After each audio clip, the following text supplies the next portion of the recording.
विधि प्रवेश परीक्षाओं की तैयारी के क्षेत्र में पिछले 16 वर्षों से छात्रों का मार्गदर्शन कर रहे चाणक्य क्लैट क्लासेज ने अपने संस्थान को पुराने स्थान से स्थानांतरित कर बोरिंग रोड क्रॉसिंग स्थित जीवी मॉल के 5वें तल्ले पर नए एवं अत्याधुनिक परिसर में शिफ्ट कर दिया है। नए परिसर के शुभारंभ के साथ ही चाणक्य ज्यूडिशियल एकेडमी एवं नीति बोध ए लॉ फर्म का भी औपचारिक उद्घाटन किया गया। इस अवसर पर संस्थान प्रबंधन ने बताया कि बढ़ती छात्र संख्या, बेहतर शैक्षणिक वातावरण और आधुनिक सुविधाओं की आवश्यकता को देखते हुए यह निर्णय लिया गया। नए परिसर में छात्रों के लिए सुव्यवस्थित क्लासरूम, डिजिटल लर्निंग सुविधाएं, बेहतर कनेक्टिविटी और शांत अध्ययन वातावरण उपलब्ध कराया गया है। यहां क्लैट, क्यूईटी एवं न्यायिक सेवा परीक्षाओं की तैयारी ऑफलाइन और ऑनलाइन दोनों माध्यमों से कराई जाएगी। उद्घाटन समारोह में सुप्रीम कोर्ट के अधिवक्ता Avinash Sharma, additional advocate general P N. Shahi, Patna high court के अधिवक्ता रामविनय शर्मा एवं शिवानंद गिरी सहित कई गणमान्य अतिथि उपस्थित रहे। अतिथियों ने कहा कि चाणक्य ज्यूडिशियल एकेडमी न्यायिक सेवा की तैयारी करने वाले अभ्यर्थियों के लिए मजबूत मंच सिद्ध होगी, जबकि नीति बोध लॉ फर्म से विधि छात्रों को व्यावहारिक कानूनी अनुभव मिलेगा।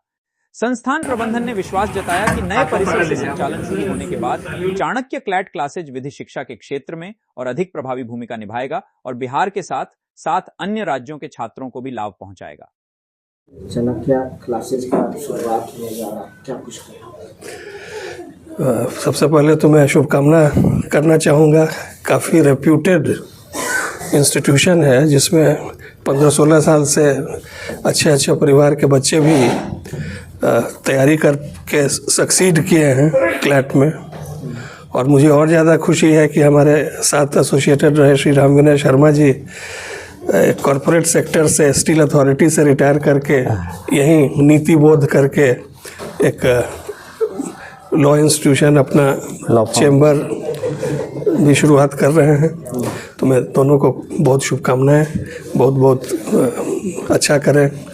उम्मीद है कि जैसा पहले इनका रेपुटेशन था वो और बढ़े। सर, बिहार में विधि के क्षेत्र में जो शिक्षा है उसको आप कैसे देखते हैं? अब पहले वाली बात नहीं रही। अब नेशनल लॉ स्कूल्स भी यहाँ आ गए। चाणक्य नेशनल लॉ स्कूल है। दूसरे जगह भी उम्मीद करते हैं कि पढ़ाई का स्तर धीरे धीरे बढ़ रहा हो, क्योंकि अब डिजिटल टेक्नोलॉजी से अगर पढ़ाई अच्छी नहीं भी हो तब पर भी अगर कोई छात्र चाहे या कोई व्यक्ति चाहे तो वो ज्ञान हासिल कर सकता है।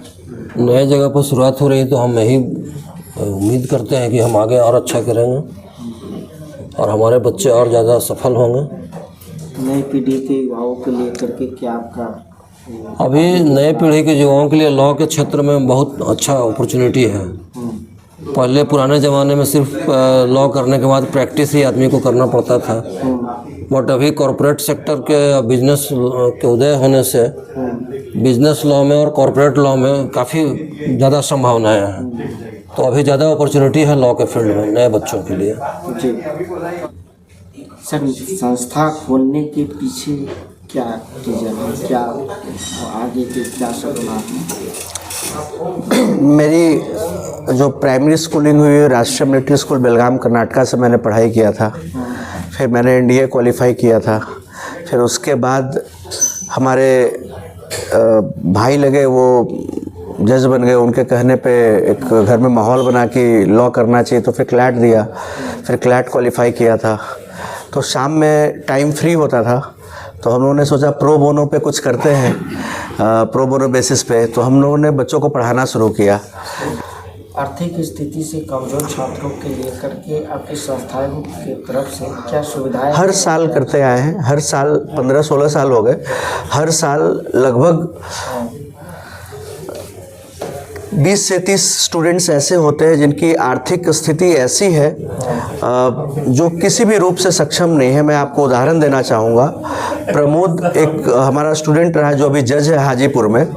उसके पिताजी एक आदेश पाल थे कांग्रेस हेडक्वार्टर में, सदाकत आश्रम में। और वो जब हमारे पास आया था उसकी आर्थिक स्थिति बहुत ख़राब थी। हमने फ्री में पढ़ाया था प्रो बोनो।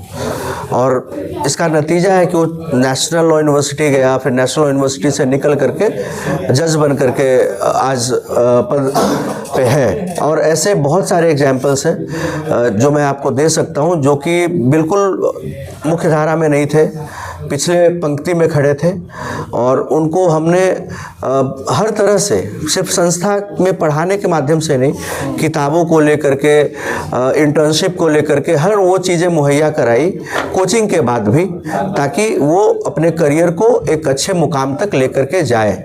और इसी के कारण से फर्स्ट अटेम्प्ट में persons like Pramod, persons like Sanjeev, Kamlesh, there are several Arwaz, they all qualified and they became judges right now there। युवाओं को कैसे जोड़ेंगे आप, कैसे देखते हैं? युवा जो है और ख़ास करके लॉ में India, you all know that कि इंडिया सबसे, भारत पूरे विश्व में सबसे युवा देश है। और अगर लॉ फील्ड की बात करें तो पहले ग्रेजुएशन के बाद लोग जाते थे, तो एक मतलब वो उतना चार्म नहीं था, क्योंकि कॉर्पोरेट इसमें नहीं आया था। लोग प्रैक्टिस से भागते थे, उनको लगता था कि इसमें बहुत मेहनत करनी पड़ेगी तभी आगे जा पाएंगे, और फर्स्ट जनरेशन लॉयर के लिए बहुत डिफ़िकल्ट होता था। तो अभी नेशनल यूनिवर्सिटी के आ जाने के बाद से चीज़ें काफ़ी बदल गई है और बहुत हद तक बदल गई है। मैं एक पॉइंट जोड़ना चाहूँगा यहाँ पे। अभी हमारे CJI बने हैं, आप सब लोग जानते होंगे, BR गवई साहब के साथ सूर्या सर आए हैं, और उन्होंने अपने स्पीच में ये बोला कि मैं फर्स्ट जनरेशन लॉयर था और मेरे पास भी काफ़ी एप्रीहेंशंस थे कि मैं कुछ कर पाऊँगा या नहीं कर पाऊँगा। तो मैं डिस्ट्रिक्ट कोर्ट में जब बहस कर रहा था तो डिस्ट्रिक्ट जज ने मेरे सीनियर को बोला कि तुम इनको यहाँ पे डिस्ट्रिक्ट कोर्ट में, इनके टैलेंट को आप बेकार कर रहे हो, इनको हाई कोर्ट भेजो। और वहाँ से उनकी जर्नी, फिर वो हाई कोर्ट ज्वाइन कर लिए और हाई कोर्ट से उनकी प्रैक्टिस, मतलब इट टुक शेप। तो वो ये बताना चाह रहे थे अपने स्पीच के माध्यम से कि अगर मैं फर्स्ट जनरेशन लॉयर होकर के भी मैं CJI तक जा सकता हूँ, तो ये सोचना कि मैं फर्स्ट जनरेशन लॉयर हूँ तो मैं बड़ा नहीं कर पाऊँगा, ये एक मिथ है। इसको, हाँ, आसान चीज़ें हो जाती है ऑफ कोर्स। अगर आपके फादर लॉयर हैं, इस फील्ड में पहले से है, तो आपको बहुत कुछ, बहुत ज़्यादा एफर्ट तो लगाना ही पड़ता है, बिना एफर्ट के कुछ नहीं होता, बट चीज़ें थोड़ी सुगम हो जाती हैं। लेकिन ऐसा नहीं है कि फर्स्ट जनरेशन लॉयर बहुत आगे नहीं जा सकते हैं। अब चीफ जस्टिस ऑफ इंडिया से बड़ा क्या ही है। तो और युवा लोग काफ़ी आ रहे हैं इस फील्ड में। अगर आप क्लैट को आप देख लें तो, और ख़ास करके पहले एलीट क्लास जो इंडिया के हु इज़ हु है, वो लॉ फील्ड को सब लोग पहले लॉ फील्ड में जाते थे, अभी भी जा रहे हैं। लेकिन इसके साथ साथ ही अब जो बहुत पिछड़े लोग थे, हर रूप से, आर्थिक रूप से, सामाजिक रूप से, हर तरह के लोग भी अब इस फील्ड में आ रहे हैं। उनका जो डर था, जो खौफ था कि लॉ हम नहीं कर सकते, हमारे लिए बहुत स्कोप नहीं है, वो बहुत हद तक कम हुआ है।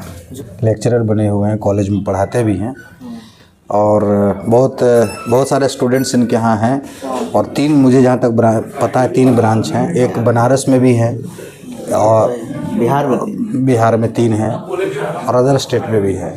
इन्होंने एक चीज़ नया ऐड ऑन किया है, एक नीति बोध लॉ फॉर्म है, इन्होंने लाया है, जो लाजपत नगर दिल्ली में बता रहे थे पहले है सेंटर में, और है स्टेट में इन्होंने लाया है यहाँ।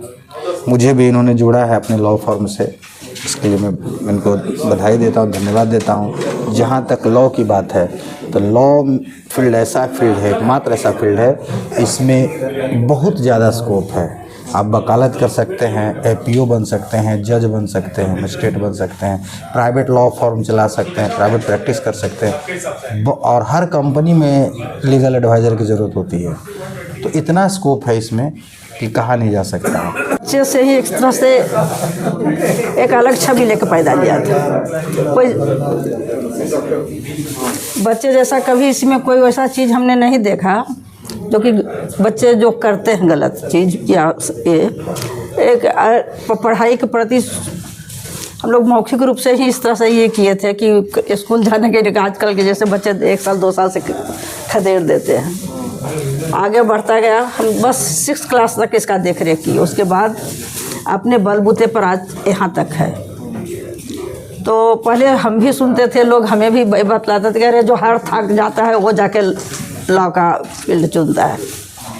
मैं भी थोड़ा ये हुई कि भाई तो इतना पढ़ाई लिखा है, लेकिन आज मैं बहुत खुश हूँ कि जिस मुकाम पे है, या जितना इसका पहुँच है, मैं उम्मीद करती हूँ कि बहुत आगे जाएगा, और मेरा आशीर्वाद इसके साथ है।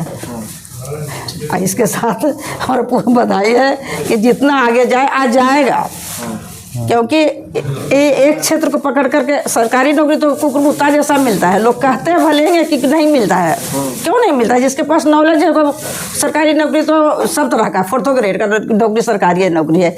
अभी भी गांव के लोग उसी पर झुके हुए हैं कि सरकारी नौकरी, लेकिन सरकारी नौकरी में क्या रखा हुआ है? हम भी नौकरी करते थे, हमारे हस्बैंड भी नौकरी करते, हमारे फादर भी करते थे, हमारे फादर इन लॉ भी करते थे, लेकिन हमने कुछ नहीं किया। आज जो कुछ भी हम देख रहे हैं बस हमारा बच्चा है, जो कि हम 0 से हीरो बन गए। एक रिक्शा पर चढ़ने के लिए 5 बार सरकारी नौकरी वाला आदमी सोचता है कि इसका 50 रुपया देना है, लेकिन आजकल के बच्चे 25 लाख 50 लाख के गाड़ी लेकर के दौड़ रहे हैं। तो हम तो बहुत अच्छा इस फील्ड को मानते हैं कि सभी बच्चे इससे जुड़े और आगे बढ़े। क्या आशीर्वाद देंगे? बस आशीर्वाद देते हैं कि बस आगे बढ़ता जाए, मेरा नाम रोशन करता जाए। बहुत बहुत धन्यवाद।